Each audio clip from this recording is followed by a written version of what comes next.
কি হলো ভাই, হুন্ডাটা উঠান।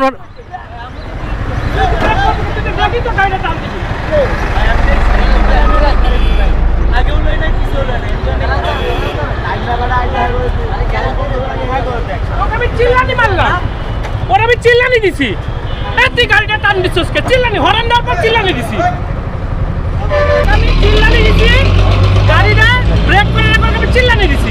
গাড়ি যখন ডানে চাপাবো, আমার ডান থেকে একটা গাড়ি আসতেছে, আমি দেখবো তাকে লুকিং গ্লাসটা। তুই দেখলি কিভাবে দেখলি? গাড়িটা টানলি কে? গাড়িটা টানলি কি লেগে?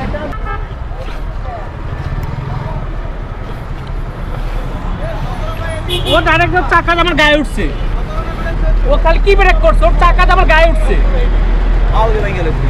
ভাই আমি ব্রেক করছি ঠিক ও ব্রেক করছে, আমি ব্রেক করলাম, আমার গায়ে দেওয়ার চাকা উঠছে, তাহলে বোঝালো কি ব্রেক করছে। গাড়িটা আমি দাঁড়ালো, সঙ্গে সঙ্গে দাঁড়াই গেছি। ওইখানে গেল ও দেখে না, ও তো পিছে দেখবে না, ও তো এদিক দিয়ে যাবে, পিছে দেখে তারপর ঘুরবে ওইদিকে। যাত্রী নামাইছে, যাত্রী নামাইয়া পরে টান দিছে। নামায় ও ডানে দেখবে না, আমি ওর গায়ে তো দাঁড়ায় রয়েছি, এখনো দাঁড়ায় রয়েছে, আমি তো দেখবো যে আমার পিছনে আমার গাড়িটা আমি ডানে টান দিব, ডানে পিছে কেউ আছে নাকি দেখা দরকার তো। ক্ষতি হয়েছে হের, আর তো কারো ক্ষতি হয়নি, তারই ক্ষতি হয়েছে। আমার